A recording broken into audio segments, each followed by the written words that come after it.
Right. Doing that. Okay.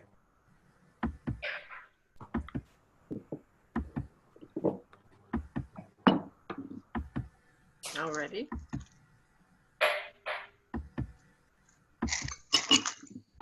Good morning, beloved ones.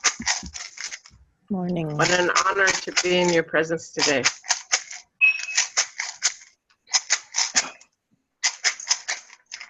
I'm going to ask everyone to close their eyes and to take a deep breath and to feel grounded in the place that you are in. To feel your feet on the floor. To feel the support of the chair that's holding you here today with us. To know that we are holding ourselves this morning. The chair and Mother Earth are holding ourselves this morning. And as we make our way through the wilds today, we will be holding each other this morning. And as you continue to breathe, I ask you to think about all those who came before us. Perhaps they're your ancestors that taught you some beautiful things. Perhaps they're the ancestors of the land that you're standing on today. We want to breathe in and ask their permission to gather and ask their blessing to gather. And as we breathe in and connect with Mother Earth, we want to ask her permission to gather, to rewild us, to help us remember that we are deeply connected to her in all times, in all ways, supported by her in all times, in all ways. Even as she is in transition, she is delighting in the fact that we're gathering around the fire. I invite you to just slow your breath if you haven't already, so that you're more present in your body.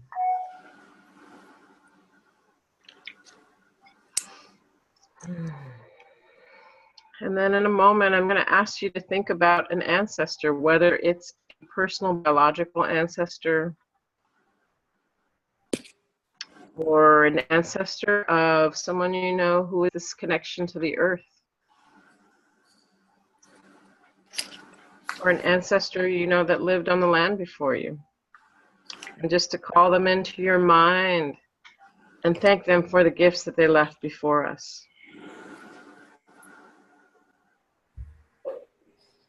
And though it will be messy, because messiness is allowed in this space, on the count of 3, I'll just ask you to say the name aloud of someone you want to call in and what you want to offer them gratitude for. And we'll all just say it at once, and it's okay. We don't have to hear each other. So I'll model for you so that everyone feels comfortable knowing what I'm asking. So with your eyes closed and breathing and thinking of this beloved ancestor, I will call in my grandmother, Maria, and I thank you for having reverence for the plants and the plant people and the medicine they carry, and teaching that to my mother and then teaching that to me, and reaching across so many divides to reach me even though you passed from this plane. Thank you for the love of the plant people. So I'm going to ask you to do something like that. It could be short or something long. So take a deep breath in together. A deep breath out together, and then just say a name aloud and what you're grateful for. We're all going to do it at the same time, so let's call those beautiful beings in. 1, 2, 3. I'm calling in my mother, Dolly, and my grandmother, so much for imaginary person I know who this were place. amazing adventurers. Thank you for traveling through the forest and getting to know everything that exists here. Thank you. Thank you. And now I want you to feel your feet firmly on the ground. And we're going to do the same for Mother Earth, asking her to call us into this space. And the trickster is making the teacup go. So I want you to breathe in and then speak aloud whatever word you speak for Mother Earth. There's so many names she goes by. So I'll do mine first, and then on the count of 3, we'll do the same. So breathing in and breathing out, I give thanks to Tonantzin, Mother Earth, for teaching me, guiding me, holding me when I need to compost things that no longer serve me, and for the delicious, delicious fruit and avocados especially. I really want to thank you for avocados. Thank you for holding me. So on the count of 3, we're going to take a deep breath and then do the same. Speak whatever loud you want to ask Mother Earth for. Thank Mother Earth for, I should say, because we want to start with gratitude. So take a deep breath in and out. And 1, 2, 3. Speak, Thank Mother you. Earth. Mama, Thank you, Mama. thank Thank you so you. much for being here Thank for you us, for for this holding life. us up, And offering us Thank everything. thank you for being there during the worst times. To thrive, to grow, Thank to you connect. Thank you, for Mama. being the guide.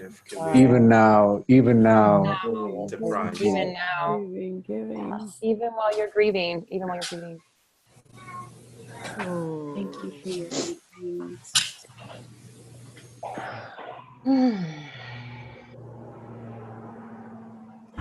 So with that, I invite you to open your eyes.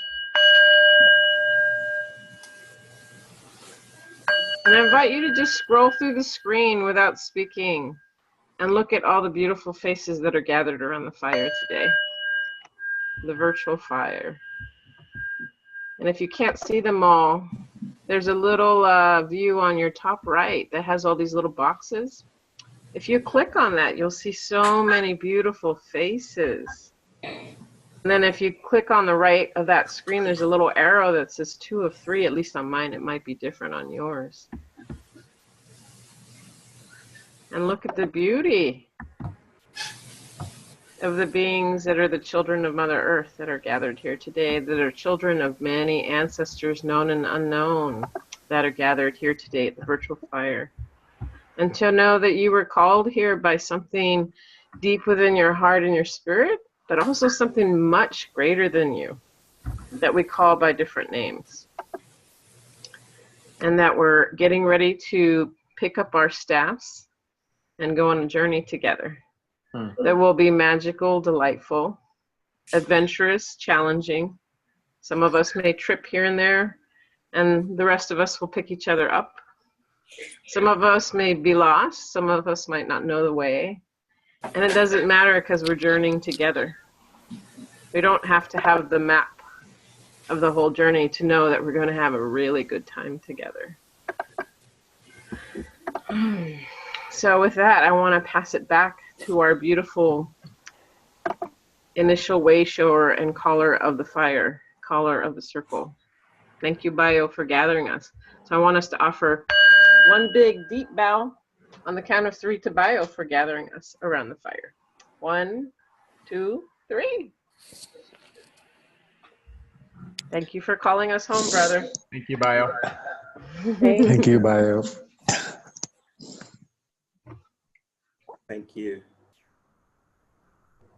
I'm going to pass the fire back to, because it's hot, I'm going to pass the fire back to Aaron and my brother Christopher and Sayani, otherwise known as the conch holders. Pass the hot fire to me, Bio. Thank you so much. I am literally shaking, friends. I am so excited to see all of your faces, and after these many weeks of preparing and communicating and connecting, it's just so moving to be here at this moment and see my old friends from the last iteration of this course. So many of us that have come back again. We just want to open some space right now for hearing some voices. And there's 67 of us here right now, so we probably won't hear all of the voices. But we wanted to give you guys a chance to speak into this sacred space that we're creating. And for me, it's really important to say that part of my interest in being here, I'm Erin, you guys have probably all heard from me, is coming from this place that I believe that we can create sacred space online. I think that this space on our computer can be something really precious. So I invite you to be here without distractions as much as you can today. If you can turn off other buzzing devices, that's awesome.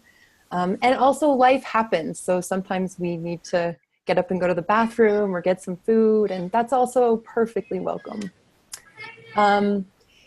So there's a request to mute when not speaking, and the policy in this class is that we allow in a little bit of chaos. And so if you would like to mute when you're not speaking, that's wonderful. If you feel like you don't want to mute, that's also wonderful. And we sit with the discomfort perhaps of having some background noise. And I want to just open some space for you guys to share, but I also want to say that we want to think about this space that we're creating. So a couple of principles when we're sharing. The first is just to speak with intention. Speak from your heart. The second is to listen with attention. So really be present to what someone is saying when they're speaking and not thinking about what you might be wanting to speak as well. And then the last is just to tend to the well-being of our circle. And so we want to be aware of the impact of our contributions. And we have just a few minutes to hear a few voices. So be aware that of the time, you know, how much time we're taking. And we want to offer that you can participate in any way you want. You can offer a gesture, a word, a little phrase. You can write something into the chat. You can make noises or sounds. And the question that we'll throw into the center of our circle this morning is, what makes you uncomfortable right now?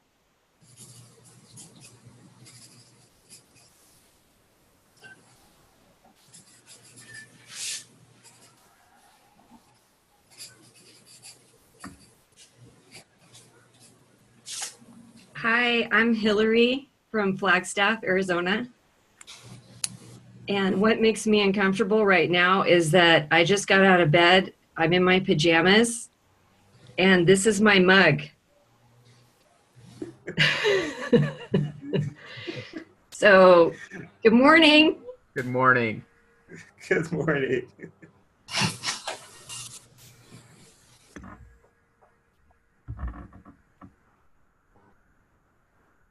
I'm Mary Sue. I'm in Dallas. This is Marble. And what makes me uncomfortable is waiting and trying to figure out if I should say something or if I should wait for other people to say something.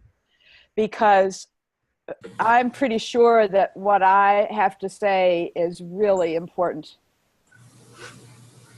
Cool. That's all.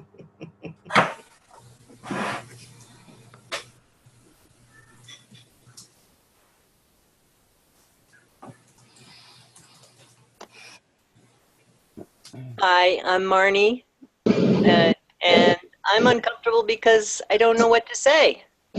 That's all.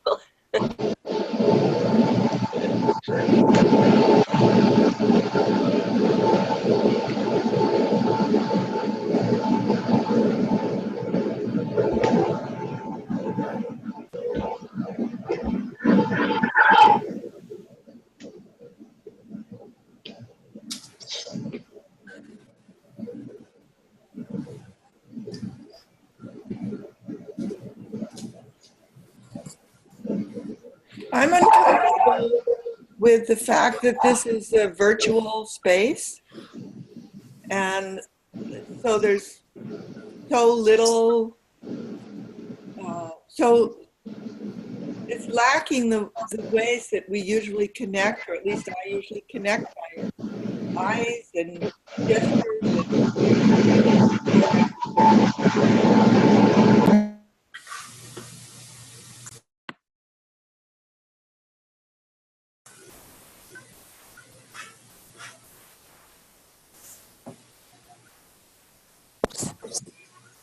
Hi.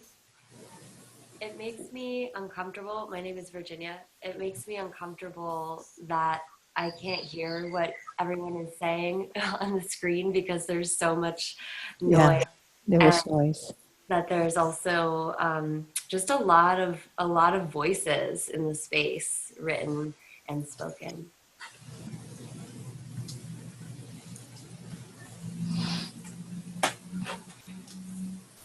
Mhm.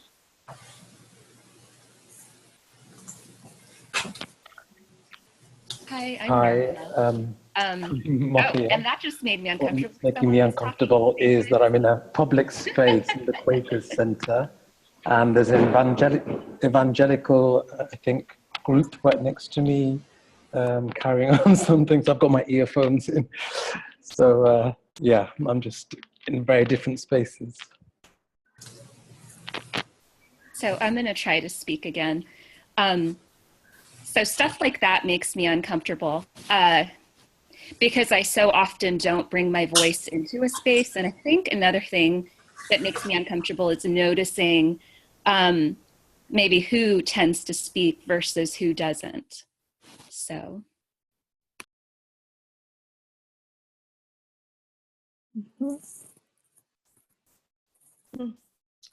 The deaf silence of all these beautiful people who are so intelligent and wise, and that makes me uncomfortable, hearing that silence among all of these beautiful people.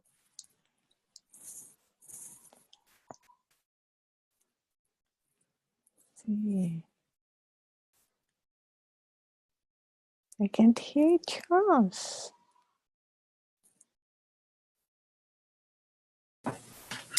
Unmute yourself, Charles.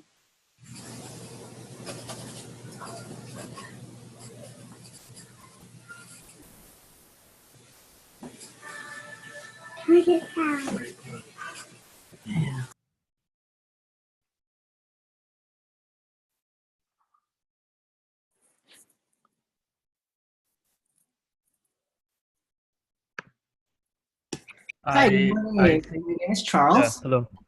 Okay. Hello. Hello, Charles.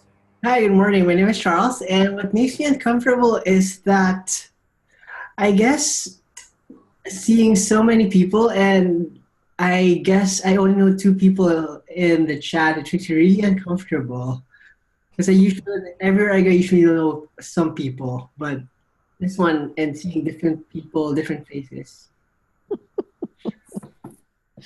Good morning, Dr. Chevelle. Good morning, Dr. Tremor.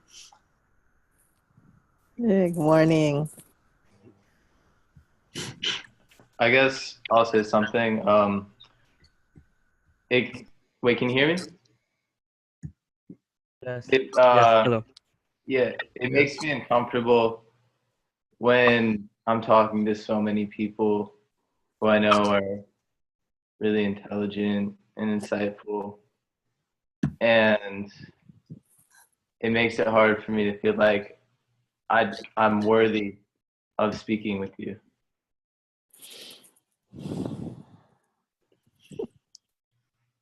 I want to follow that Evan's comment. This is Lisa. Makes me uncomfortable to think that people might think I'm intelligent. It's a lot of pressure.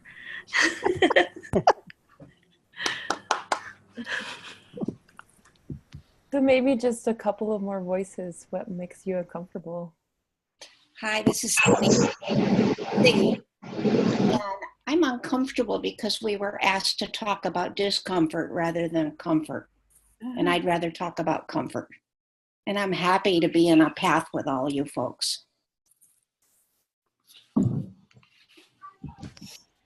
So, hello, I am Madhav, and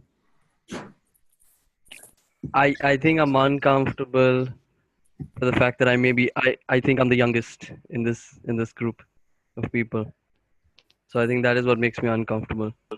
How old are you? I'm 20. There you go. Welcome, young brother. Okay. Welcome, welcome. You're all welcome. Thank you. Thank you to all the voices.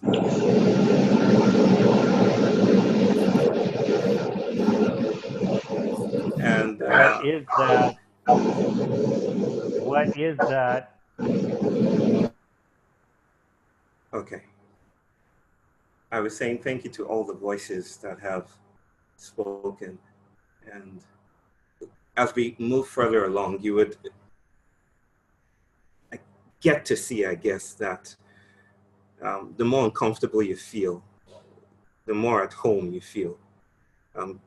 This is the place where we want to compost even those uncomfortable, awkward feelings. And so we bring them to the table and we share them, because we don't get a chance to do that in the so-called outside world. And a thing or two about virtuality. Let's remember that this is a virtual physical space, if you will. The virtual makes things keener, if you will. That's why these voices, the static in the air interrupts and spills in through. And that's almost like a figure of how the world is. Having said that, this is really what I want to say. I want to say welcome.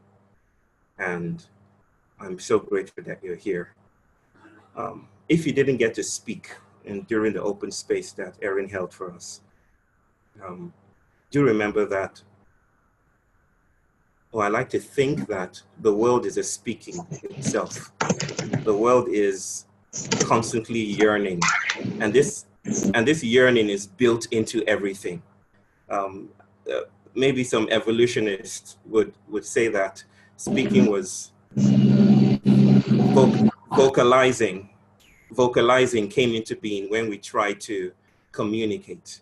But I think there is a deeper story to be told there, that every single thing in the universe is in a state of non-arrival, and we're seeking, and we're clawing after, and there's no final destination to things.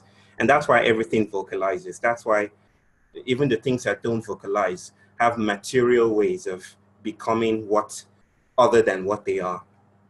And in a sense, the city is, which I think most of us live in, the city is a frozen screen, if you will. And most of us don't get the chance to actually gift the world with that primal truth, that idea that we are yearning. The city mimics arrival, but we're still becoming the other. We're still changing. And maybe that's the first thought I want to offer as we dive into this immersive experience, that we are becoming the other. And this is a composting room. And this is a room of screamings and yearnings and things that will never settle. This is how we kick up the dust, knowing that the dust will never finally settle to the ground. So I'd like us to have this small exercise. And I want to invite you to take the risk to do it. Perhaps in doing it, some things will shift. Some memories might be dislodged. Some tunes might be made available to your hearing. And some ancestors might finally get a way to speak to you. This is the invitation. I'd like us all to get even more awkward and unmute your mics. Erin is squirming. She knew I was going to do this. I'd like you to unmute your mics. And never mind the static, never mind that you're not quite hearing what the other person is saying. Things don't have to be that neat, right? We're learning to live in the middle of things. You may not be hearing what I'm saying now. You may hate my accent. It's all welcome in this space. Love your accent. Let's just sit here together, and this is what I'd like us to do. I'd like you to scream. To do what? To scream. The what? Scream. And it's not just when our ancestors or our forebears screamed or something, or like when Tarzan screams, they don't do so sitting in comfy seats. I'd like you to get up with me.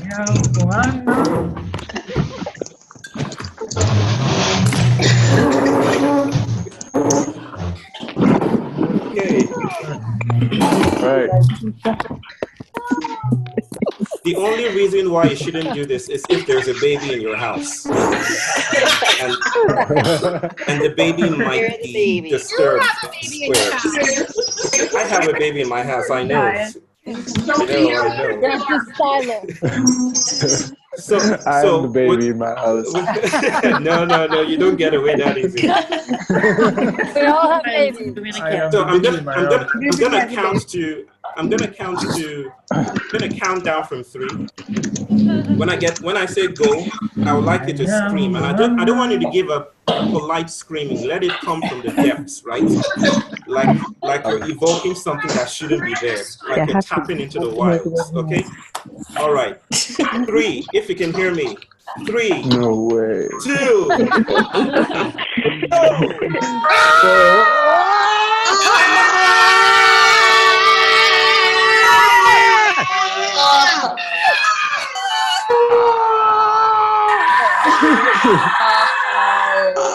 right. I have 20 people at my doorstep. That was polite. That was nice. That was cute. Let's try it again, okay? Brenda, can you do the countdown for us? Brenda, do the countdown for us. Yeah, 3, 2, 1, okay? Okay. 3, 2, 1.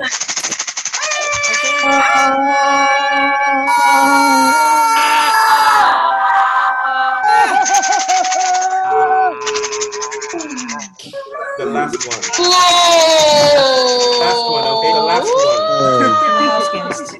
The 3rd time's the charm. The last one. Kumba. Could you do the countdown for us, Kumba? 3, 2, 1, go. Okay, that's the countdown. I don't know how to do it. I'm sure you do. Can you hear me? 3, 2, 1. Yes, Kumba, we can hear you. 3, 2, 1.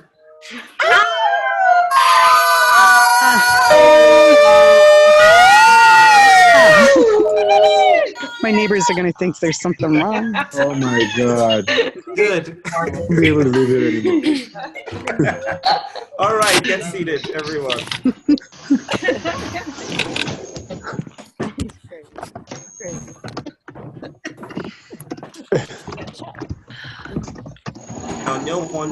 Now, no one to be so Okay, rude can anybody to- hear me? No, my mute is on. Okay. Good. Are we here? Good. I was saying that no one would be so rude to insist that this is a virtual space. And entirely. This is a mix of everything. I go in and out of mute. You were supposed to scream. I'm sorry for those people whose dogs ran away and those people who might be getting arrested now. I'm sorry about that. But this you signed up for this. Okay. I'm just I don't gonna think ask anybody us, can hear me. Can anybody hear me? we can hear you, Deborah. I'm just gonna ask everyone to okay. mute their mics right now, just for a second. If you can mute your mics, I'll be most obliged. So again, welcome. But my welcome is a charged welcome. It's I want to start by saying I'm nervous because I'm not exactly sure what this is. What this is about. This is the 3rd time we're doing this, and I first this is what I should do. I have my notes here so to guide me because this can get very chaotic. I want to give thanks to my brothers and sisters that became the community, the midwifing community that has given birth to this course. Erin, my dear sister from a long time ago, from way back, this wouldn't have been possible without Erin. Kumba and Brenda, Kumba Toure from Senegal, Brenda Salgado, Christopher, Sayani, and the wonderful teachers that are elders in our midst, Peter, Lenny Strobel, and Jürgen Kramer. Aunt Isoke Femi is also here. So I'm really grateful for everyone that prayed this into being. You might just know that before you guys came, we'd been praying for you and praying that your time here will be meaningful, that your path would open up with heart, and that you'll be blessed in ways that we can't even articulate right now. So you're really welcome. And at the same time, I'm not even sure what welcome means. It evokes this sense of home and homeliness and being at rest. But what does it mean to welcome you properly in times like this? Yesterday, I woke up to news of another event in London. You all might have heard of this, or if you're living in London, you probably know about it firsthand. Some attack in the tube, and some people say it's a terrorist attack. The President of the United States has seized on it and insisted it's a terrorist attack. And it just seems we're in troubling times. And just a few days before, the world threw up a tantrum, and Irma, and danced through Florida. And in Nigeria, where I come from, there's threats of secession and people killing each other on the streets because they insist that the whole national project is crumbling. And so if it's not climactic, if it's not geological, if it's not spiritual, it's everything else. And it seems we're in a time of deep crisis. So what does it mean to welcome you in such a time? How do I make you feel welcome? How do we make you feel welcome? I mean, I feel the kind of anxiety a host will feel when he's trying to make everyone feel at home with good food and stuff. But I'm reminded of some of the indigenous lessons I'm learning about placemaking and hosting and making others feel welcome. Maybe it's not the fact that you've come to our home. Maybe it's not the fact that you've come to the mountains, as is the narrative that we've been sharing with you. Maybe it's deeper than that. Maybe it's the fact that we are in your place. The mountains have come to you, and you are co-hosting this unwieldy event, this unwieldy immersion into things. Maybe you are a host such as I am, and maybe you should be feeling nervous as I am feeling nervous right now. And so that makes me feel a bit better to know that I'm not holding this alone. We are not holding this alone. We're all holding this together. So I try to think about what this place is. What are we doing here? What is this place about? I wrote some of it down. As I said, I have notes. These are the things that come to mind when I think about what we're doing here, and see if it situates or resonates with you at some level. Where are we and what is this about? Borderland recovery. I like that phrase. I define that as a recovery of the sort that does not dismiss the wound. Borderland recovery. It seems that the center is displacing the edges, and those of us who feel the songs of tunes that we haven't heard yet, the lyrics of songs we haven't heard yet, we are being witnesses. We're called out, if you will, to the edges, to stay in a place of not knowing, to linger in charged spaces and sit there with the trouble. And that's one way to describe what's happening. I wrote some others down. We're becoming indigenous. I know that has been shared widely. There are many courses actually called Becoming Indigenous.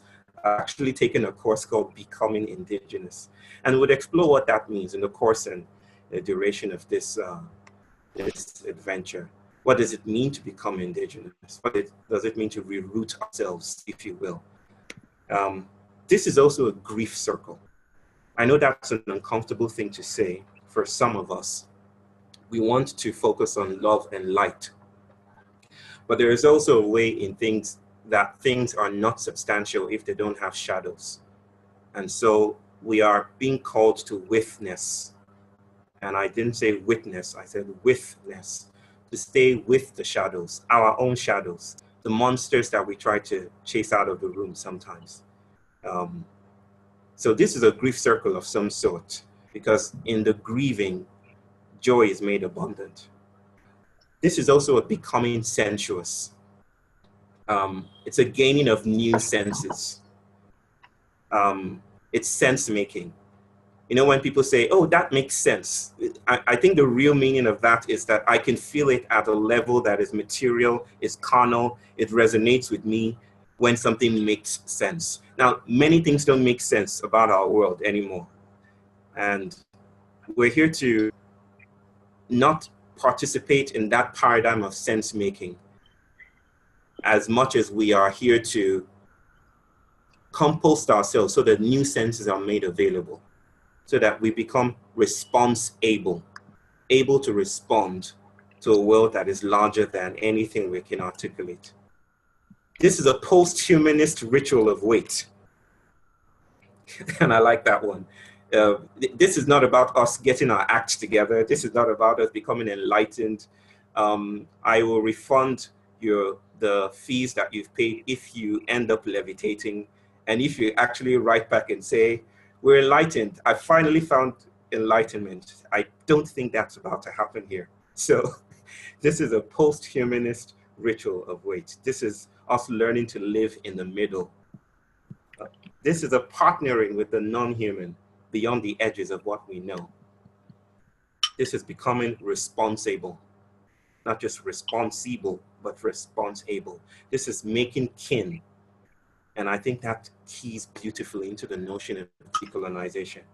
This is living in the screaming middle. This is learning to live in the meantime. Yes. Could I just ask you to... can I interrupt? Yes, I'm sure that's Gary, right? Ask you to... It is, of course. Yes. Could you just explain? I heard three different words: a ritual of wait. Yes. A ritual of waste. Of weight. Of weight. I've never thought of a ritual of waste, but there's a sensuousness and there's a promiscuity that comes with wasting, almost like being generous with what we would rather hold back. So yeah, you may call it a ritual of waste, but I would rather prefer a ritual of weight. Of weight. Thanks, Gary. Thank you. And then this is the one that I really, really love. It's called Staying with the Trouble. And I'd like to read something. This is inspired by a biologist, a feminist icon, and an elder. She doesn't know me, but I know her. And her words have been emancipatory and liberating for me. I'll just read these words out and what she thinks this is about. She wrote a book called Staying with the Trouble, and these are the opening lines. Ooh, I can see someone holding up the book. Flora, good. That's the book right there. So here goes. We, all of us on Terra, live in disturbing times, mixed up times, troubling and turbid times. The task is to become capable with each other in all of our bumptious kinds of response. Mixed up times are overflowing with both pain and joy, with vastly unjust patterns of pain and joy, with unnecessary killing of ongoingness, but also with necessary resurgence. The task is to make kin in lines of inventive connection as a practice of learning to live and die well with each other in a thick present. Our task is to make trouble, to stir up potent response to devastating events, as well as to settle troubled waters and rebuild quiet places. In urgent times, many of us are tempted to address trouble in terms of making an imagined future safe, of stopping something from happening that looms in the future, of clearing away the present and the past in order to make futures for coming generations. Staying in the trouble or staying with the trouble does not require such a relationship to times called the future. In fact, staying with the trouble requires learning to be truly present, not as a vanishing pivot between awful and Edenic pasts and apocalyptic or salvific futures, but as mortal critters entwined in myriad unfinished configurations of places, times, matters, and meanings. And I think what Donna Haraway is, who is the author of that, is inviting us to stay with is the fact that we can no longer live in a world that has oracles. And this is a coming down to earth. We must initiate a coming down to earth. So my welcome is charged this way. This is not a holy place. We Will Dance with Mountains is not a holy place, but it's sacred. I'm going to be inviting you to metaphorically take off your shoes as that mythical figure in the Bible did by taking off his sandals. I'm going to be inviting you to do that, not literally, but to do that by recognizing that we are no longer called out. I think the Hebraic root of the word holy is kadosh, which means to call out. I think we're being called in. we've been hanging so much for so long above the earth, above terra, and we're being called down to the ground to meet our ancestors. We're being called down to the ground to stay with the messy, murky, icky terrain of becoming with another. We're not here to become enlightened. We're not here to get our acts together. We're not here to actually to do what persons like me, I was trained as a psychologist. We're not here to become whole, if you will. We're here to bow before the Indian goddess, Akilandeshvari, who invites us to consider that we're never not broken. We're here to not pick up the pieces and patch it together, but to make an altar out of those pieces and to acknowledge that what it means to be alive in this time, what it means to be well in this time, what it means to be whole in this time, is to be with each other, is to become the other, is to embrace each other in symphoetic matterings, is to embrace the world as monstrous, as grotesque, and to know that in these times we're being called to add new responses, to rethink the way we think about the world, to make quantum leaps from here to there. So finally, because I really want to introduce the teachers right now, I want to say, and this is almost like a caution, that this place is not going to be neat. This gathering is not going to be easy. There are many things that will challenge us on our way, and it's okay. We're going to meet irony and paradox and contradiction. And some of us may even repeat the same dynamics that we would take to be part of, you know, a feature of the world that we're trying to evade, but that's okay.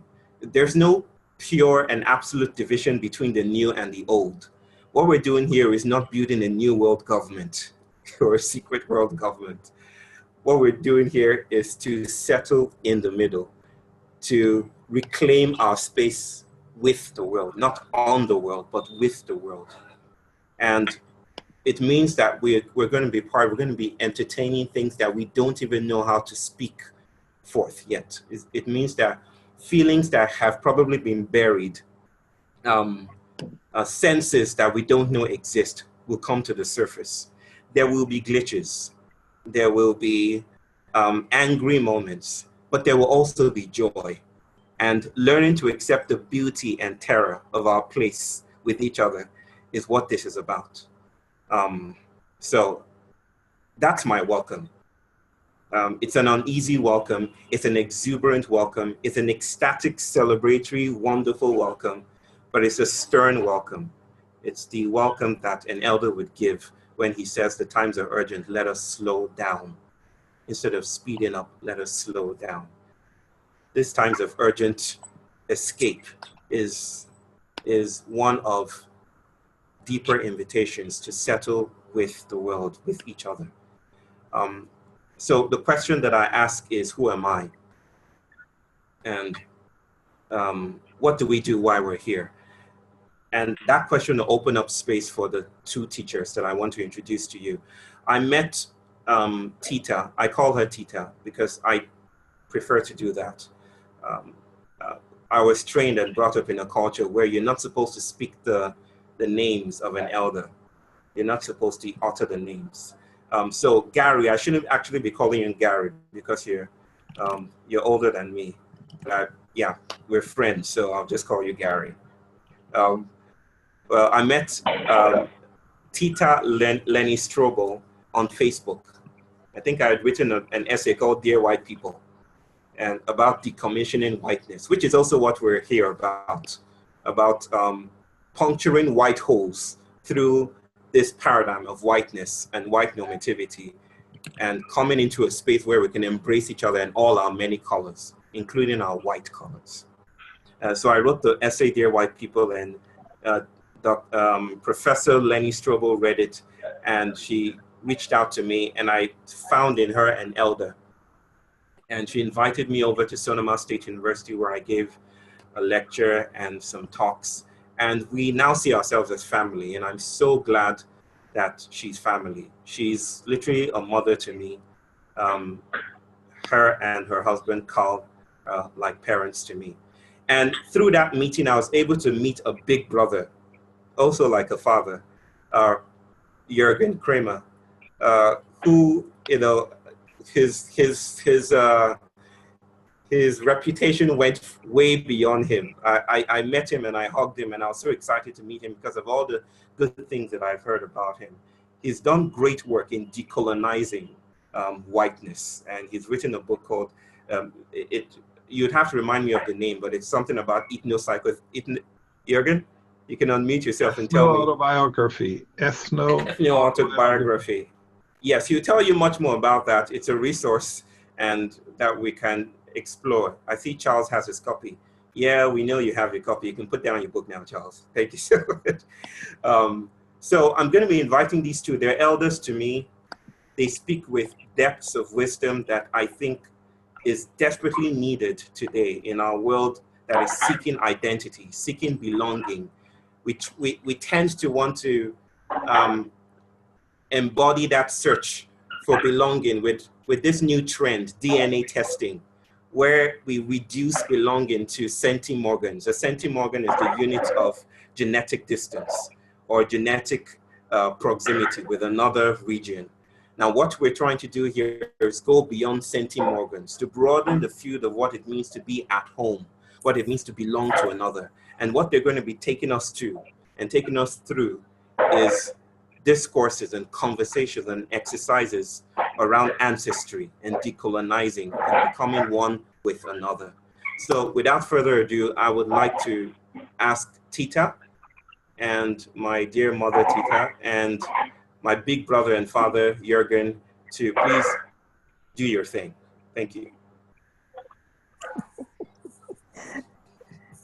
Where's I know you're Jürgen? laughing, Tita. I'm here. I'm trying to see where Jürgen is on the screen. He's in page 3. Oh, okay.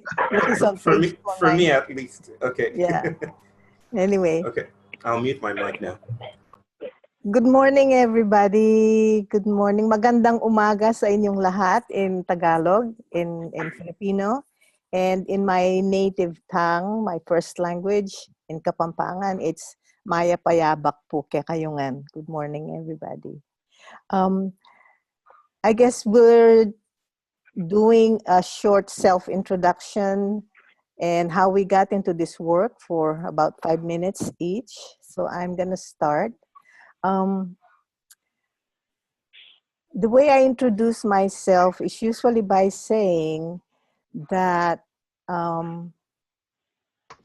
my relationship with the United States began even before I was an idea or a spark in my mother's womb, because my grandfather was the first convert of the Methodist missionary who came to the Philippines shortly after the United States took over the islands from Spain. And I didn't always introduce myself in that way because I used to say, I'm an immigrant. I came here in 1983 because I met a white guy and married him and then came over. But over the years, and the last 25, 30 years, that narrative about who I am has changed because I began to see how the small script, how the script of my life and how it has been written was actually inside a bigger script you know. And I didn't always see it that way for the first 30 years of my life.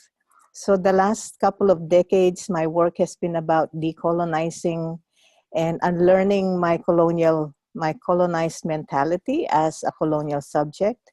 And when I started doing this work, it was mainly because I wanted to feel okay.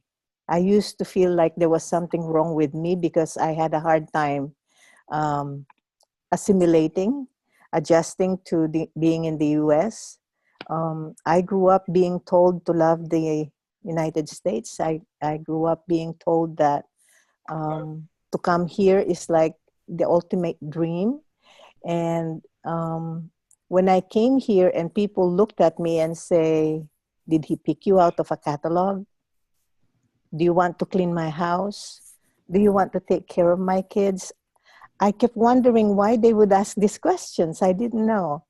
And so I thought there was something wrong with me, actually. So I went into therapy, but even in therapy, I didn't feel good about having to pay somebody to listen to my story without hearing their story back. You know, it was not a two-way relationship. So I decided I would go back to school instead. And when I went back to school, I was still going to church. And the people in my church said, don't go back to school because you will become a liberal. so, so I went to school and then I left the church. But my mentor, the first mentor that I met at Sonoma State University was Zoroastrian. And I've never met a Zoroastrian before. And she's from India. And as an evangelical Christian at that time, I kept wondering, how come she loves me unconditionally? I thought only Christians can do that.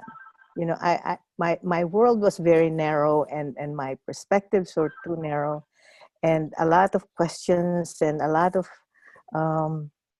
wondering about the ways I thought about the world and where I got those ideas about the world, where I got those ideas about myself,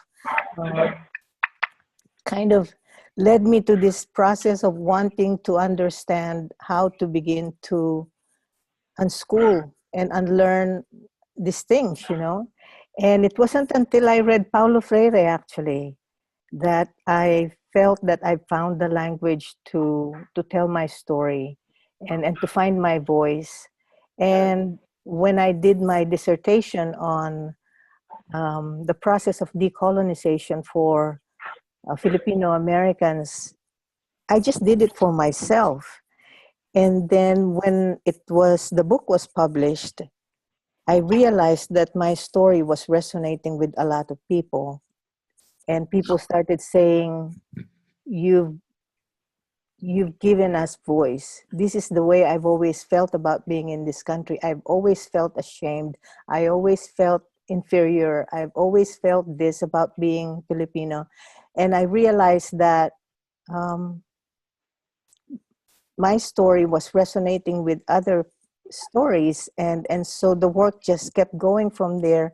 A friend of mine who read the book said, Lenny, I want to start a listserv so we can start discussing this. And that was the beginning, I think, of a community kind of forming around this idea of decolonizing. And we called it Pagbabalik Loob, which means coming home. And this was still during the time of the Yahoo listserv. There was no Facebook. And as we were now having this virtual community discussing decolonization, we also started talking about what the Philippines may have been like before the Spaniards came. And that's when I began to look at the figure of the Babaylan, which is the medicine woman or the shaman in pre-colonial culture, and doing research on the history of what happened to them, how they were systematically exterminated for the first 100 years of colonization, but how that tradition was not really exterminated. It just went underground. And so a lot of the medicine women actually became what they call the beatas in the Catholic Church. They went underground, and then a lot of the rebellions during the Spanish colonial era were actually led by these women. And so I was inspired by that story, and I said, and I told myself that I wanted to recover the history and to reclaim the spirit of that medicine woman, that medicine person. and then as we were sharing this story in my community, again, one of my friends said, we should really start a discussion group about the Babaylan. And then in 2009, we started organizing conferences, and we started forming this nonprofit. And we kept on writing and publishing books for our community on Filipino indigenous knowledge systems and practices. And then just recently, because I've been teaching ethnic studies at the university, I also wanted to, and I've been teaching about whiteness studies, white privilege. I wanted to find a process for helping my students, especially the white students, to also go through a process of decolonization. And that's when I found Jürgen. When I saw Jürgen's address in Santa Rosa, I decided I would reach out to him, and then we started having conversations. And at one point I said, I think we need a textbook for undergraduate students, especially white students, on how they can work on their own decolonization process, so that at the end of the semester, they don't, because a lot of guilty feelings, a lot of shame, and a lot of defensiveness, a lot of anger come up, and then the semester ends and you don't have a container or a process for doing that. But Jürgen had an idea of how to do that. So for the last 5 years, we've been working on this process, this pedagogy called ethno-autobiography, which then led to the book that he eventually wrote and we now use in all of these classes. And I think that's how we came to the point of working with Bayo and creating this class. He wanted us to bring this work to this community. So I guess I'm gonna stop there and pass on the mic to Jürgen. Thank you, Lenny. So how did I get here? Lenny told a little bit of the sort of the end of the story, but I'll start a little earlier. I think as I was growing up, Bayo talked about the urgent times that we're in. Ever since the Vietnam War, I felt we've been in urgent times, and probably growing up in northern Germany, very close to what was the Iron Curtain at that time, constantly had me in a political awareness and alertness. The other thing is, since that time, I've had the experience of separations that I very much felt in my body, of separations from nature, the destruction of forests, the roads that go into the forest. As I was growing up, I was experiencing these lacerations that were happening in the ecology around me. Now, Lenny talked about how she came here from the Philippines, and there's sort of an interesting origin, I think, to my story. My dad was actually a prisoner of war in the United States, but he had a very good experience. So strangely enough, I grew up with this very positive image based on his experiences, even though he was a prisoner of war. And so I think that's a part of it. But as I was getting trained as a clinical psychologist, I always felt there were many pieces missing. And so I couldn't go to Siberia to explore alternate ways of approaching healing and understanding, different ways of being in community and ritual and ceremony. So I got really interested in Native American traditions, which led me ultimately to move to the U.S. as a settler and become part of that, white settler colonial history. Now, as I was on the search of how, healing and well-being and balance and all of that could be understood in a much broader way than the West generally understands these terms, I sort of ended up running into these walls that had to do with my own cultural identity. And this really came to a head when I started to work with Apila, Colorado, and we started a program for Native American students. Now, the first question, the obvious question is, what does a white face do with all these Native Americans? And so the question really was, who was I going to be in that program? And Apila said, well, everybody has indigenous roots. And I said, oh yeah, thank you very much, German mythology, no thank you. Hitler has contaminated this thoroughly. And so, the abuse of the imagery that he perpetrated for his genocidal purposes, was just very vivid in my mind.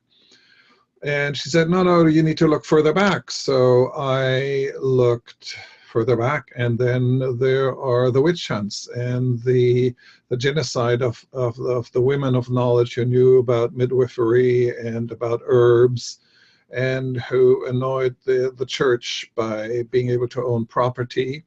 And I said, well, a lot of indigenous knowledge in Europe was destroyed during that time, or at least really had to hide out and receded. She says, no, you got to go further back. And then, I go, because I'm from the north, I go to the Vikings. All right, their rite of initiation was raping and pillaging. That is just very attractive. So and it's very patriarchal. So I ended up actually, I found a very, very old poem, and I went on a 4-day fast in the desert in California and just worked with that poem. And what started to happen is the poem is actually about ravens, or it's a raven song. And I am a raven, I identify with a raven.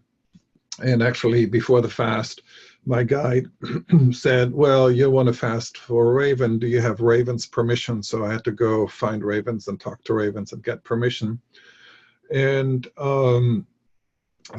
but I worked through this poem, and what happened is that I would come to a resolution, then suddenly from behind the shame of the history and the history of whiteness and colonization and all of that would hit me. And then I had to work through that, and then I would come to some resolution, and then, I thought, oh, great, I feel much better, and then bam, something else would hit me. And the virus of the colonial thought, the supremacist thoughts was really, I sort of had to confront that and work with that. And of course, that's a process that really doesn't end. So my passion these days is for the work that I'm doing with Lenny, the work that we're doing here about decolonizing whiteness, decolonizing our thinking. And the other passion, I guess, is teaching undergraduates psychology in a way that is entirely different and consistent with this kind of framework, because I do feel the urgency of having to be with and be aware of what is going on and developing the capacity to be with that, and so that we can engage. And maybe I'll stop there. Do you want to give a little overview, Lenny? You need to unmute. You need to unmute, Lenny. Bottom left. So since this is the first main session for track A, there will be three sessions. So we're thinking that for today, we're going to deal with the question of ancestry.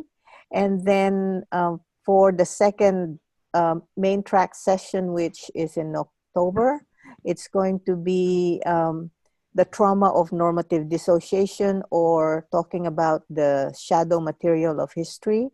And then in our last main track session, we will be talking about how to be indigenous again. So we divided this work into those three sessions so we can move from through ethno-autobiography in that way. Yeah. So anything you want to add, Jürgen? No, that sounds like it's our plan. Yes. Mm-hmm. And on the closed Facebook page for track A, we have posted some materials, and we will be posting more materials that you may want to peruse as we move along. Yeah. Can I ask a question, Jürgen? Your Raven poem, can you tell us what its origins were? That's an old Icelandic poem that actually for many years was kind of neglected because everybody was saying it's a very late poem. While I was working with it, I came to see it actually as a much older poem, and it's now considered more part of the canon of the old Eddic poems. Right.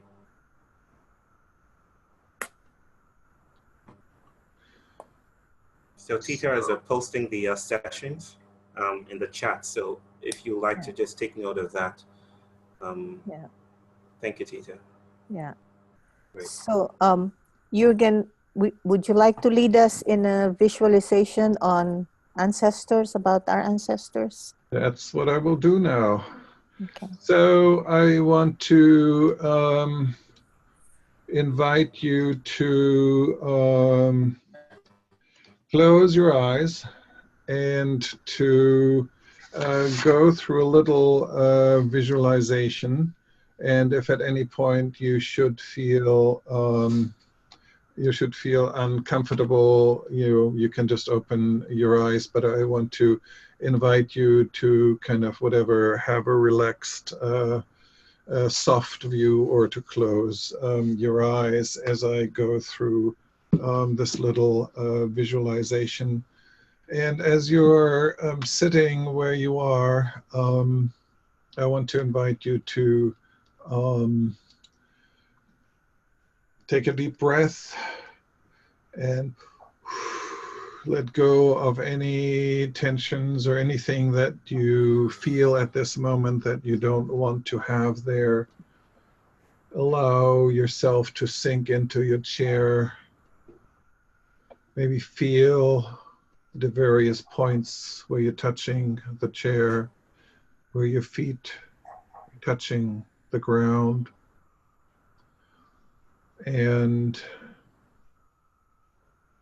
if you feel any tensions anywhere in your body, give yourself a moment to maybe find a way to stretch or relax that tension, and just comfortably settle into yourself, relaxing, feeling your own heaviness, breathing gently in and out.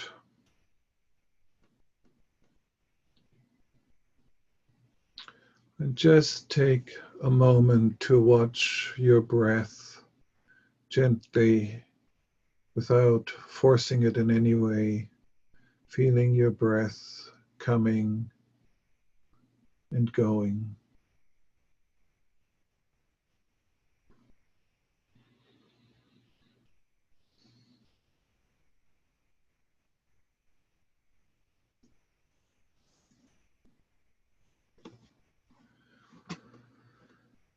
And now, keeping your eyes closed, I would like you in your imagination to return back to the place where you grew up, where you were a child. And find a way to visualize it, maybe to feel it as you walk around it. What were the smells there? What was the light there? What kind of noises would you hear? And just as best as you can, put yourself into that place. Looking around, exploring.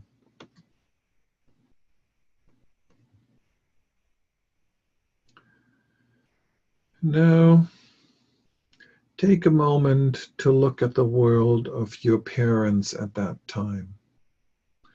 What were their lives like? What was easy? What maybe was a struggle? Who were they? What kind of clothes did they wear? Were they there? Were they available? But try to see what their lives looked like from your perspective.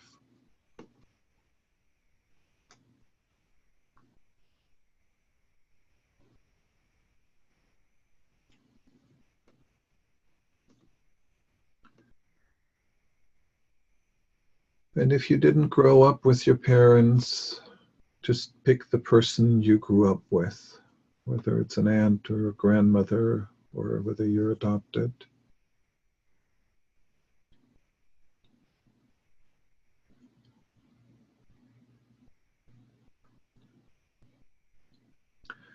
And now I want you to take a leap of the imagination and enter the world of one of the people you grew up with, mother, father, aunt, uncle, whoever, and see if you can see the world from their perspective. What was their life like? How did they spend their days? What did they do? How do you think life felt like for them? And just take a moment to explore their world.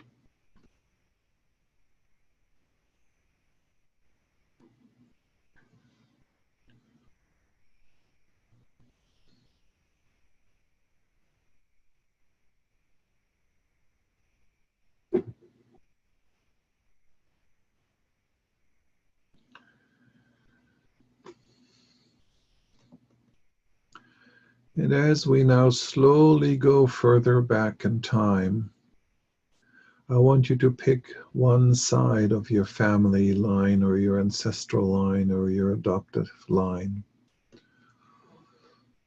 And I want you to go back one generation further by looking at how did your parents grow up and who were their parents, your grandparents. See if you can find a way to sense how your parent experienced your grandparent.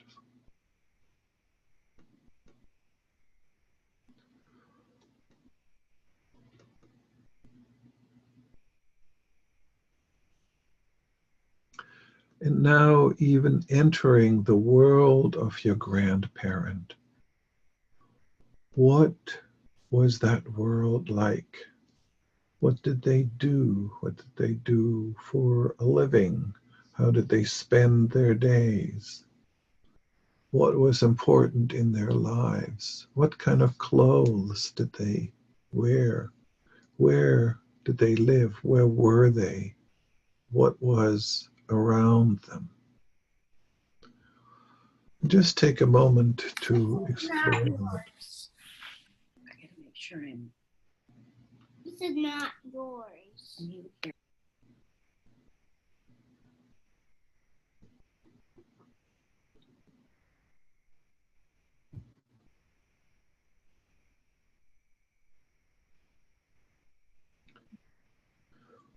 And as you explore the world of your grandparents, see if you can imagine their childhood.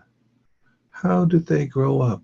What was their world like when they were a child? Where were they? What was life like then?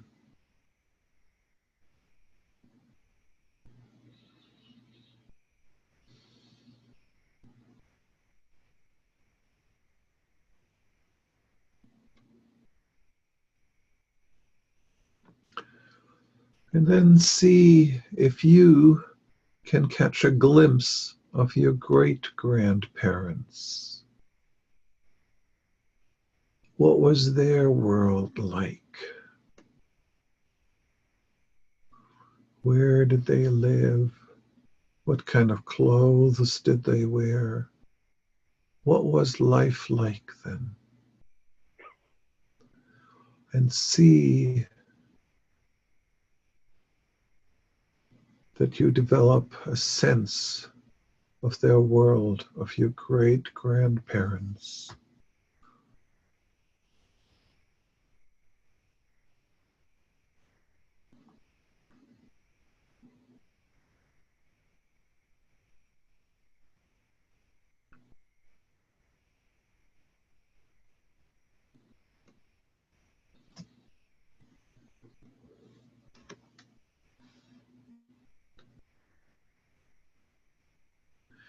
And now I want you on your own to push further back in your roots, down that ancestral line that you've been following.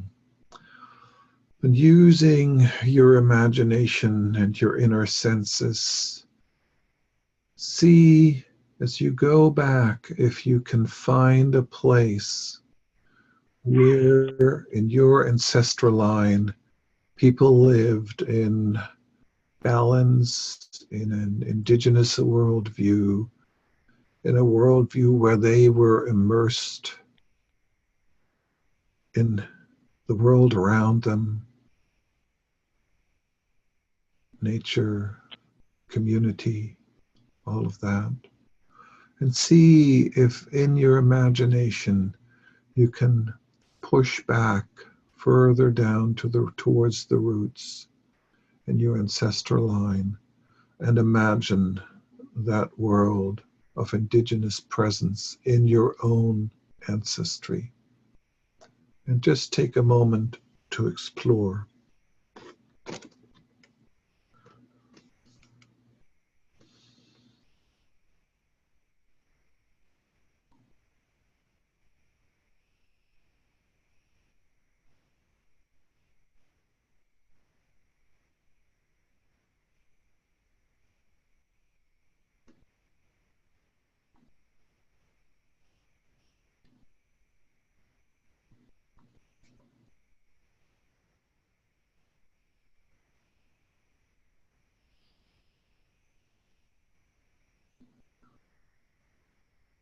Now, as you slowly come back toward the present, I want you to remember all the things that you've sensed, you felt, maybe images you've seen, maybe things you've smelled, slowly bringing back the memory from the deep past.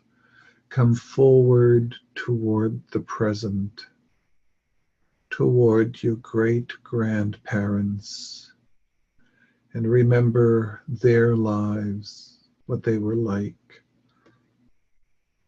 challenges, opportunity, beauty. coming forward toward the present, toward your grandparents, and see what their lives were like, taking stock of their challenges, movements, opportunities, the beauty and the darkness in their lives. Slowly coming forward to your parents,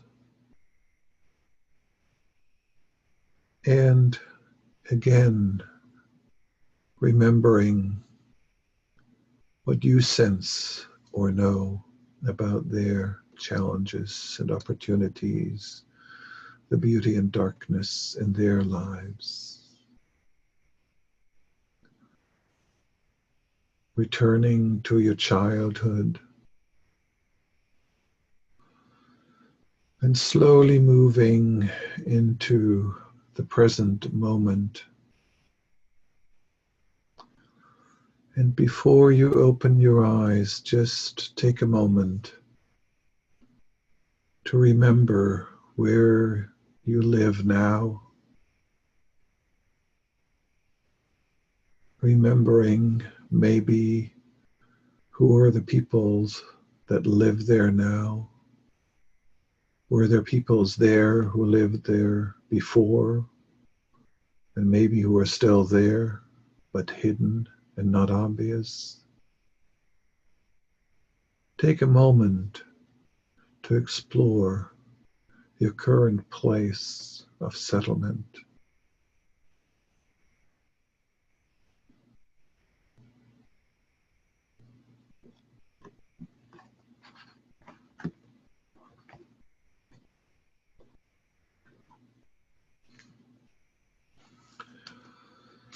And now you can open your eyes and bring yourself to full present, maybe stretch a little bit and make yourself present here in our real, virtual, real community. And what we will do now, Aaron will put us into small groups of about 5 in about a minute. And we would like you to discuss among yourselves how you feel about your ancestry and anything you want to share about your visualization, any new insights you had about it. But then also if you had any experiences of any disruptions or traumas, separations, anything of that nature. And we'll go into the small groups, and after that we'll have some time to share out in the large groups. So Aaron, if you could put everybody into a small group, that would be great. Yep. So I'm going to click a magic button and you will get a little pop-up window that says, would you like to join a breakout group? And you just say yes, and it will whisk you off into a small group with about 4 other people. For those of you who are on the phone, it may be a little bit more challenging, but we'll just work with those lovely technological gremlins as they come up. If you get kicked out of your room, you can just rejoin the call and I'll reassign you to a room. So here we go. And I'll send you guys a little message when we're going to have 10 minutes for this. So when 5 minutes have passed, and then there'll be a 1-minute warning that comes up. And if the warning comes up that the breakout group is going to end, don't push any buttons, because then you will be whisked back into the main room perhaps before you were finished talking. So just let that warning message stay there on the screen for you. Here we go.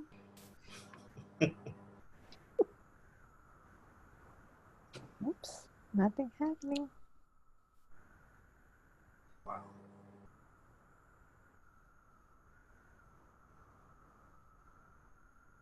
If I should get anything, Aaron, nothing is happening. I didn't assign you guys yet, but if you want to go into breakout rooms, I can put you there. I just want to make sure. It looks like some of you are still here with us. You should be getting a message Ling Ling asked for help. Let's go see if we can help her. Hit them with another dose of ayahuasca. They would sail. They will float. Let me go check in with Ling Ling. The rest of you should be getting messages to let you join your breakout room. And if not, I'll...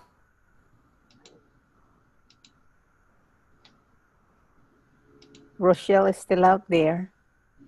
Rochelle is resilient. Yes, I think she's with the baby.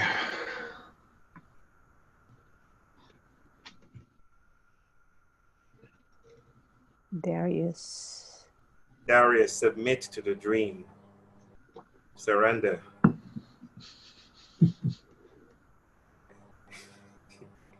He's resisting. Oh, I think Erin is gone too. Yeah. Oh, Erin is back. And we'll do 10 minutes of sharing, right, Jürgen? Right. Yeah. So as everybody is coming back, Well, we're back fully. I just want to invite you to share whatever stood out for you, what seemed to be important for you, maybe what was new for you, or an insight as you are relating to your ancestry. So just briefly, and again, let's be mindful of time so that maybe more people can share. Just give us a little sense of what happened for you. Jürgen, I'd like to go first, if I may. Yes. To follow up a thread that got snapped when you beamed me up just now. I was talking about trying to get into the, sense of being a colonizer. That's where our discussion took us to, white guilt, I think. And I was having difficulty personally with that concept. And certainly I have relatives in my family lineage far back who I would label as colonizers. They were leaders in military aggression against people in foreign lands. But the ones who came here that I'm relating to right now and who I have, some real connection to were not colonizers per se, they were colonists. They were fleeing and in exile from, in many cases, terrible conditions in the old country in Europe, and came here very long ago. So that's a distinction that I'm wanting to share and play with here. Thank you, Ron. Thank you. This is Nancy. I'm going to share next because I'm getting ready to go rent a car and head for North Carolina.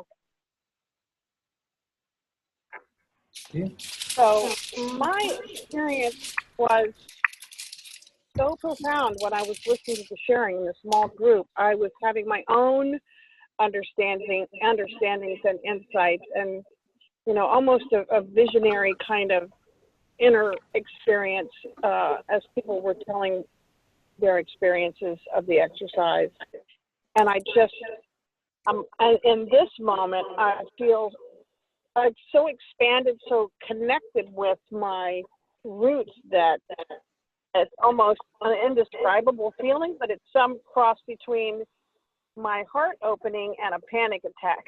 So I'm really excited about where this is all taking me today.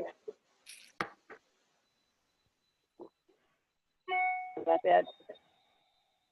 Thank you, sister, for sharing.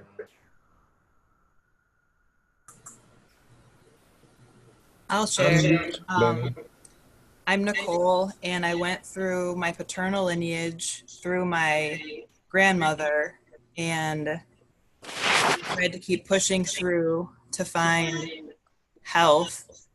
I actually connected to the swamplands, and she is from Louisiana, and the ancestors that felt the most well on her side was actually the trees and the moss and these waters that were so deep. So in my mind, I thought it would be a person, but the ancestors that came healthily to me through her side was actually actually the swampland. So that was very beautiful. Thank you. Thank you. Yeah.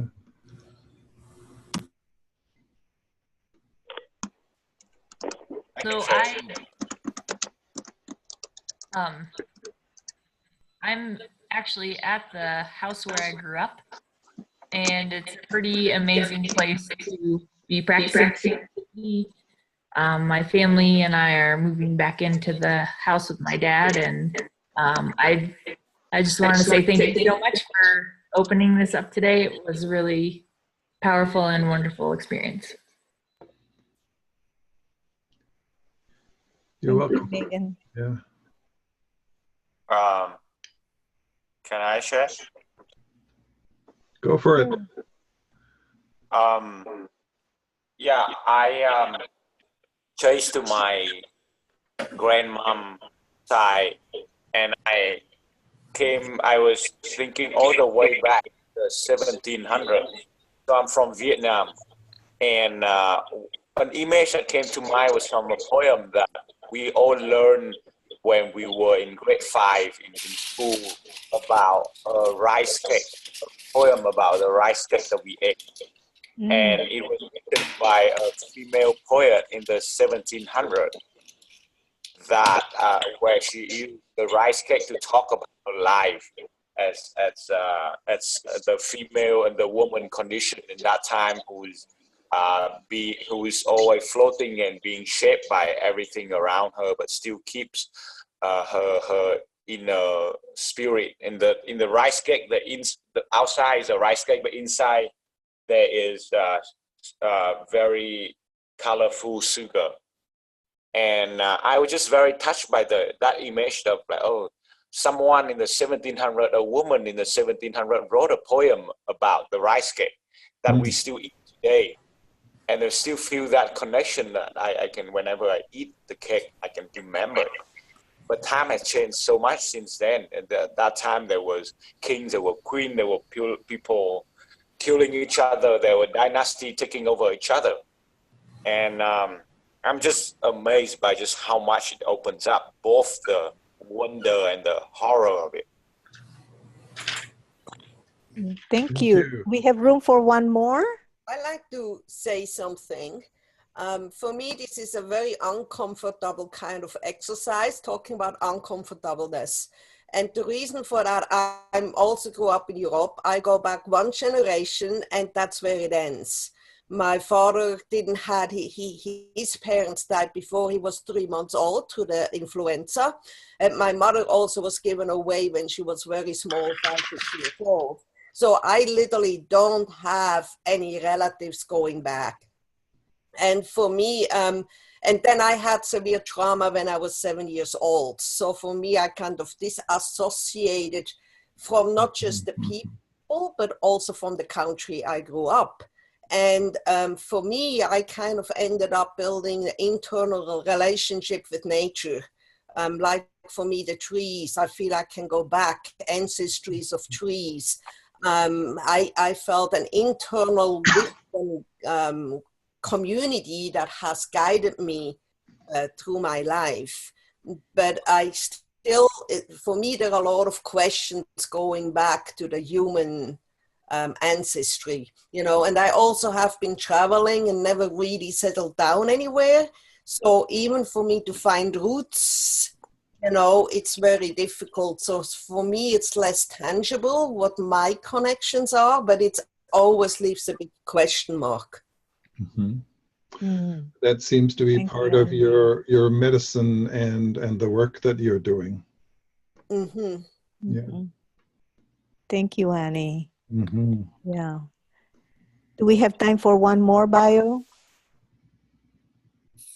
Last one. So I think we can one do more. one more. Let's do one more. Let's do one more. April, do you have something to share? Just randomly picked me. I wasn't expecting that. Oh, I guess during our sharing with the smaller groups, I was trying to share that it was really hard for me to visualize during Jurgen's walkthrough with her eyes closed. because for me, it's like every day I think about my lineages. It's like a personal practice in a way for me to tap into that.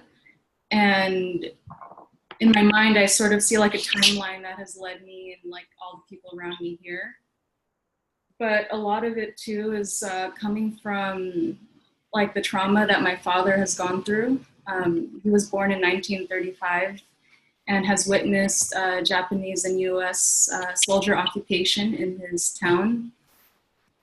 So I guess I just wanted to speak to that. And he dealt with a lot of, I guess, a lot of brokenness in his home. And in a way, I'm here to kind of commune with that and see what we can heal together in a different language. Since he's passed on, he's on the other side. I'm still working on ways on how to commune with him and I guess better our relationship this way. Thank you, April. Thank you. Thank you. Yeah, Jürgen, go ahead, take it away. Take it away. So,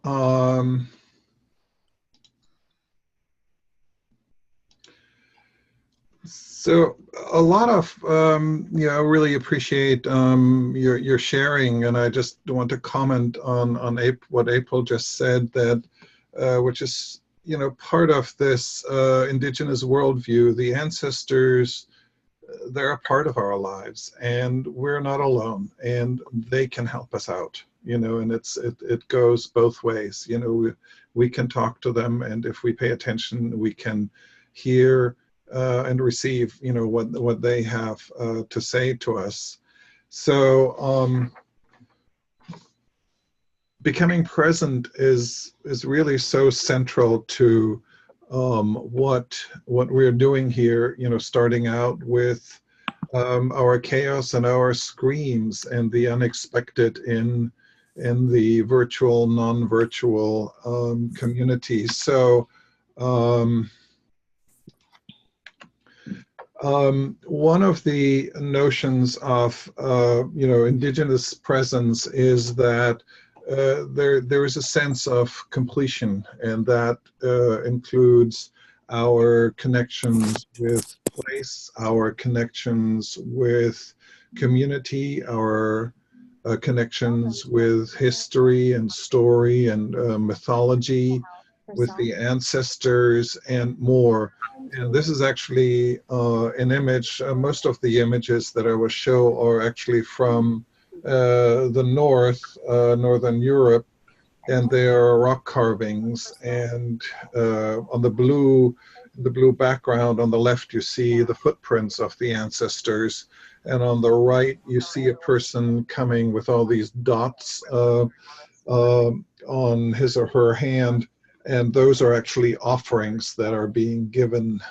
So in the center image is a guardian that stands on top of the tree of life. And for travel through the different realms and dimensions and different ways of being present, which in my tradition is called the Rainbow Bridge during the day, and at night it's called the Milky Way. In order for us to travel there, we need to be present, we need to be complete. And the guardian actually kind of checks on that. And he's kind of like a border patrol, if you wish, who kind of looks, that you are complete. Because if you're not complete, it can be a journey that can also be treacherous, because it may lead to inflation. It may lead to being lost and not having the guidance and the groundeds that you need. So the question is, are you complete in an indigenous sense? I want to say something about, again, speaking from my own tradition, from the European Norse and my ancestry, the question of how do we get into the future? And that's sort of, the question that is here as we're trying to, witness magic, be present to you know, all the crises that are around us and that inundate us through the news every day. How do we get into the future? And the way my ancestors looked at it, in order to take one step forward, you actually had to take a step backward and remember. And when you remembered, that enabled you to go forward. So remembrance is part of the task of going into the future.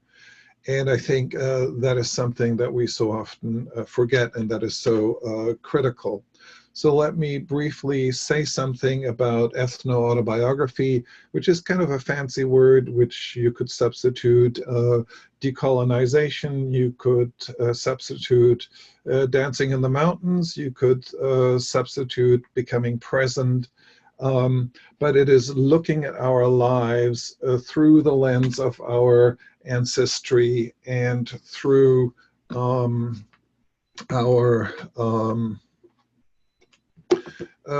you know, through the lens of our ancestry and where we come from. So I want to just briefly read one thing that exemplifies that view, that sort of summarizes that. The old ones would say, above, the stars, the galaxies, and you may want to close your eyes here for a moment.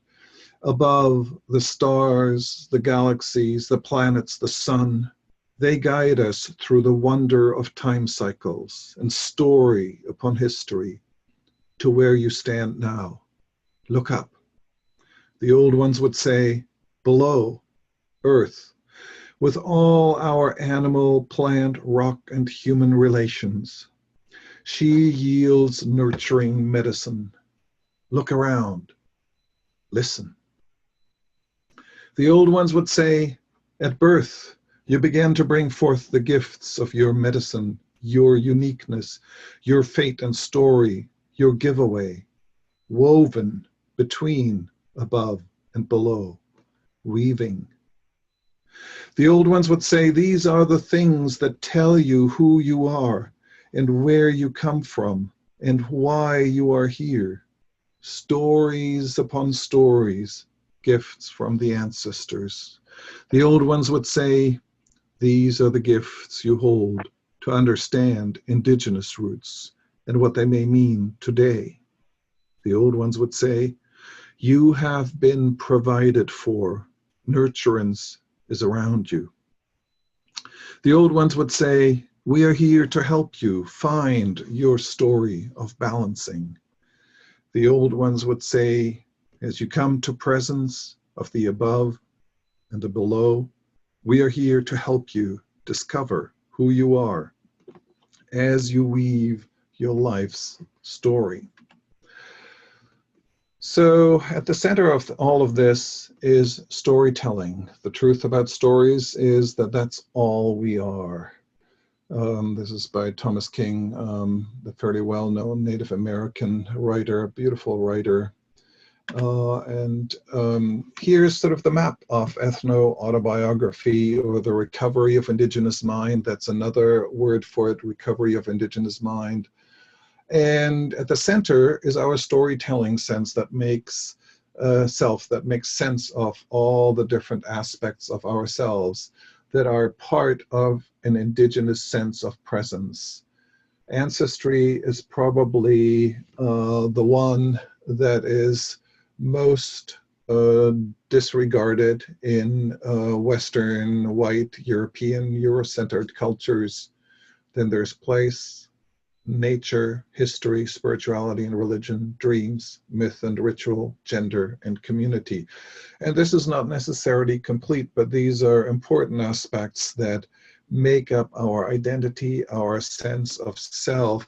And when we are present to these aspects, then we can decolonize and find our balance. Of course, one of the most important things about us is that we always have been hybrids. People have always migrated, mixed, at times voluntarily, at times forced, at times through slavery. But we have these different hybridities. And I'm not going to go over all the detail, but I will post these slides so you can, look at them. But we all are hybrids in one way or another. Like I'm a hybrid between Germany and the US and various other things. So normative dissociation is my term for the splitting. That's what dissociation means, the splitting from that which creates indigenous presence. In Western thinking, we're in individualistic cultures, and we have a well-boundaried, very well contained self that is in charge of everything that we do.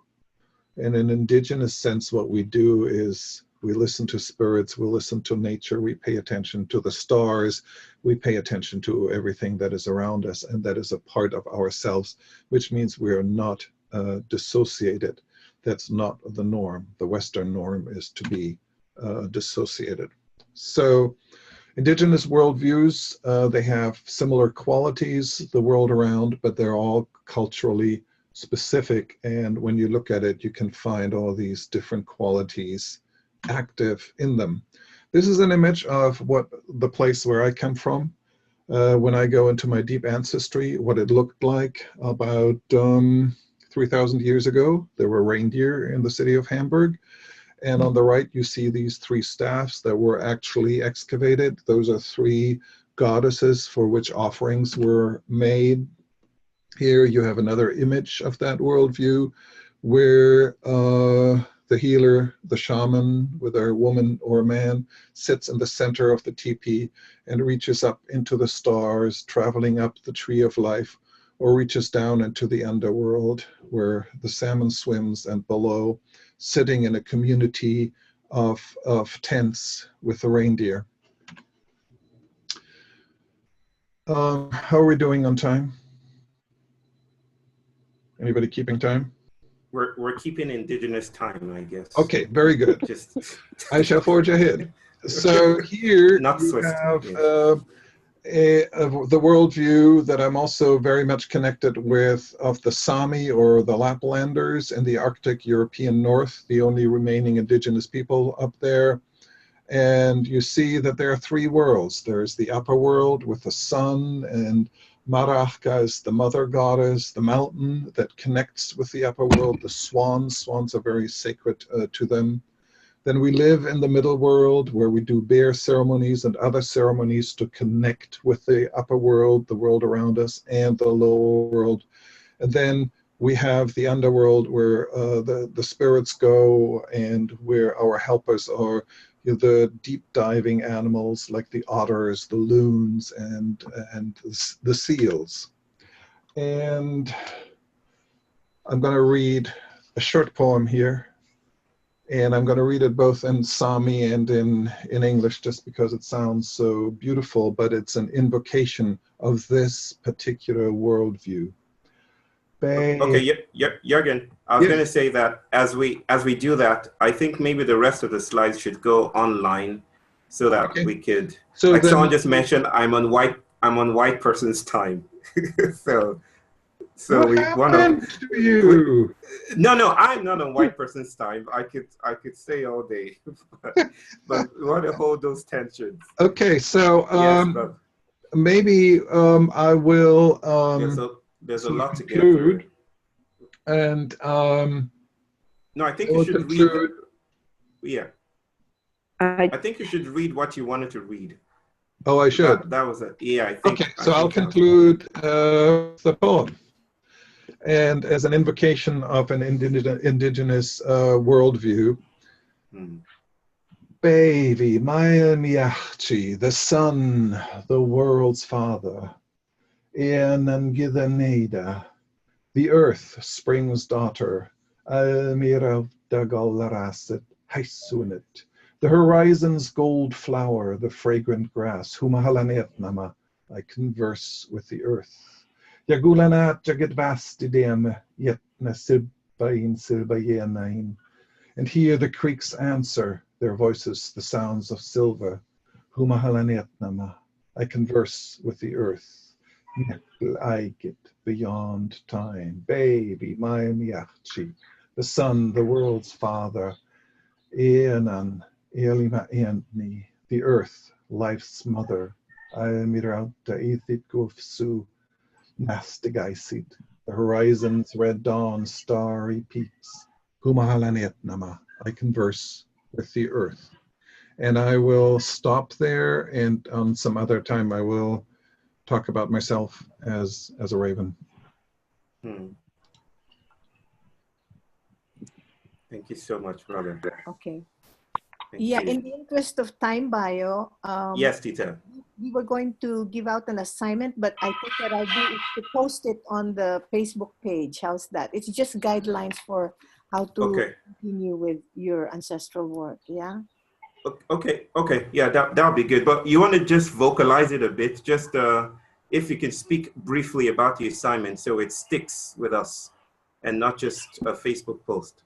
Well, yeah, so maybe what we would like for you to do is to meditate on your ancestral history, and if there are gaps or places or ancestors that you don't know their history, you may want to ask your ancestors to speak to you in your dreams or appear to you in a vision, or you may want to look at specific historical periods and what may have been happening in that part of their world during that time. And then you begin to reimagine them as being embedded in that historical place or historical moment. And I think that might help in developing a story about your ancestors. Yeah, moving beyond the facts and the stories that we know about them. And Thank you so. Yeah, I will post Yeah. that page. Okay. The conch holders will also help broadcast that and amplify that. So thank you, Tita. Thank you, Jürgen. I don't know if anyone actually felt, I know a number of people slept.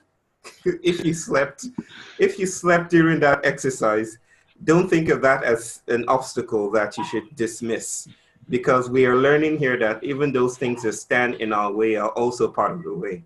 So if something creeps up on you, even with this exercise we're going to take home with us, with exploring ancestry, just think that ancestry is never linear. It's not about tracing some already set line there. It's about registering the idea and about following the hints of a trace, that we're widespread, we're far out, and even the things that seem like rocks in our path are also to be honored and to be respected. And so I think with that, I just want to say thank you, Tita, and thank you, Jürgen.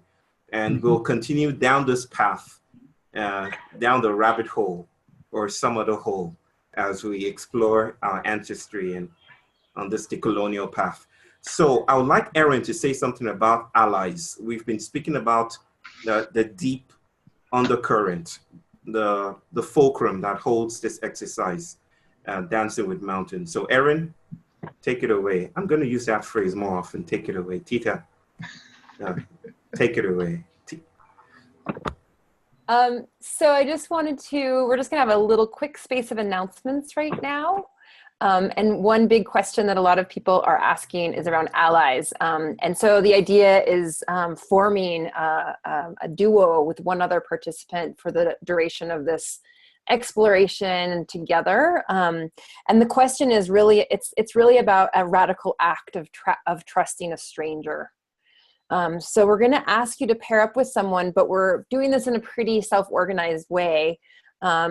As Chris already said on the Facebook group, please read through all of the introductions. They're so rich, and look for someone that you feel could hold you and could be held by you in this pairing. And it's really about noticing what's happening with us. What are we noticing, learning, and becoming through the course of this exploration together? If you're not finding a person on Facebook that's resonating with you, just write me an email. There's the email, and I'll pair you guys up. It's something that I love to do. I love to connect people. I probably won't do it with a whole lot of intention, but I'll let the randomness of the universe do its work. And just a couple of notes on the allies. During the course of this class, you'll be sharing a journal. So you can do that using Google Docs or you could write each other love letters and send them back and forth physically. Just in some way or another, you'll be doing a shared journaling project. And it'll be up to you to figure out how that works and how that happens. And then the end of the process will be giving each other in our ally pairs an uncertificate. So that just would be some kind of amulet or some kind of a marking of the journey that you've been on together. And you can figure that out as you go along, what you will offer your ally at the end of the course as an uncertificate. But basically, just write me an email if you can't find an ally, and I'll help you guys connect. And I'll give it over to Chris and Sayani, our conch holders, for any other announcements. Take it away. Take it away. Well, yeah, I guess just really quickly, make sure that on the Facebook page you sign up for the general page of the class, and then we also have pages for each track. And to be clear, the tracks are fluid. You can take all three, take one or two, but whichever tracks you decide to engage in, please sign up on those, become a part of those Facebook pages too, so that you get all the announcements and assignments and all of that. And I don't know, Sayani, is there anything else you wanted we should cover? Chris, there's a renaming of you guys in the comments there. You might just want to address that because it's scandalous. It's really scandalous stuff. So you just want to address that quickly, okay? Yeah. Language is tricky sometimes. It's like a shell. Here, I'll type it out. CONCH. There we go. Conch. There you go. So is that clear? Yes. Language is a virus, someone says. Yeah. Well, my fellow conch holders, Sayani, I would like to hear your voice in this too. So please, take it away.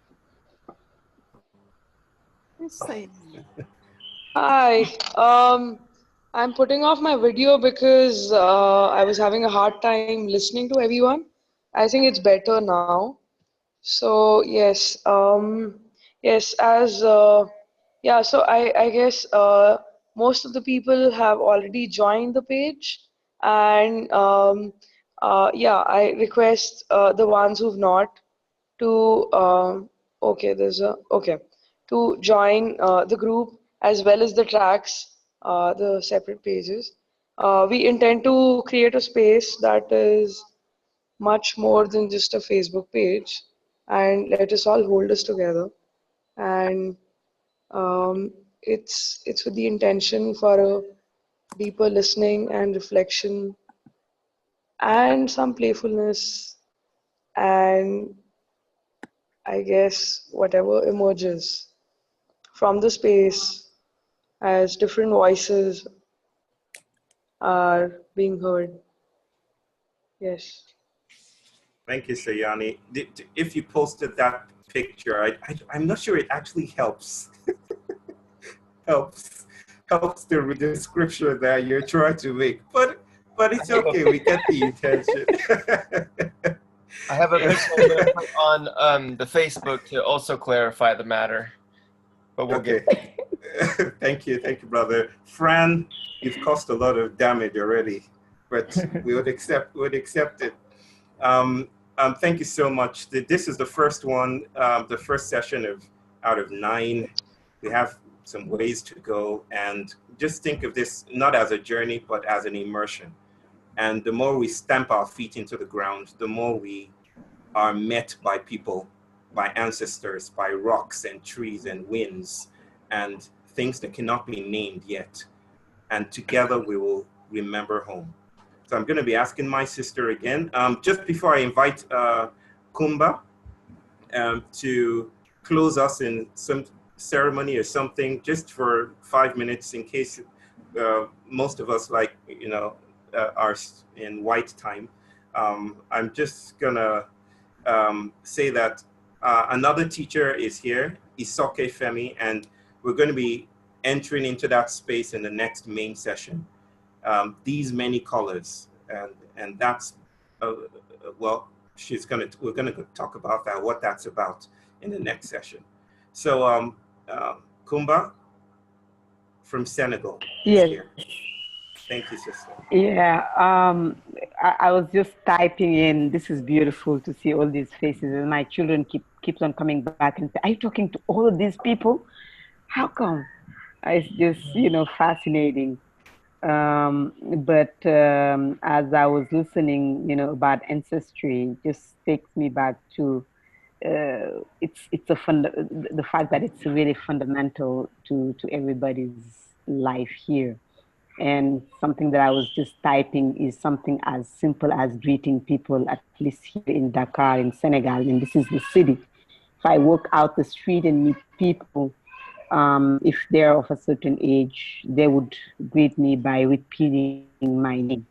Now, my name is Kumba Toure, the last name is Toure, and they will say Toure. And I will say their last name, and they will say again my last name, and I will say their last name, and it will be like a call and response several times. And you hear people do that all the time in the street. But in one of the books, I try to remember if it's Ampateba, one of the writers from Mali, he says that when people greet that way, when they repeat the name, they are calling on all the people who carry that name before you.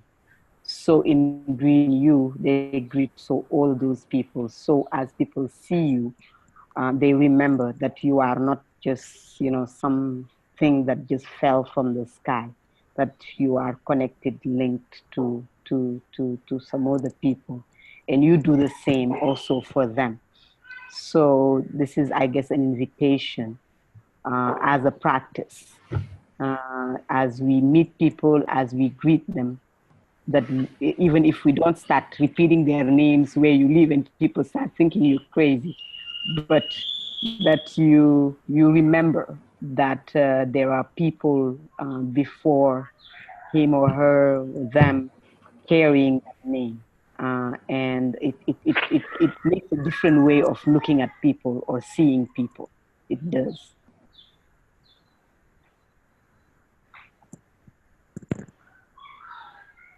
Thank you, sister. Would you close us in ceremony in a song or something, or a scream? We could scream again, or we could all collectively fart. Farting is also sacred. So I'll offer laughter. So we'll close in a big laughter. Okay. I'm gonna unmute everyone so we can laugh together. All right. Comfortable laugh. Join the party. Join the party. Oh my God. You laugh. See you in 2 weeks. All right. Bye. Bye. Thank you. Bye. See you. Bye. Thank you. Blessings. Beautiful. Thank you. Kisses, hugs all around. Thank you. Love ya.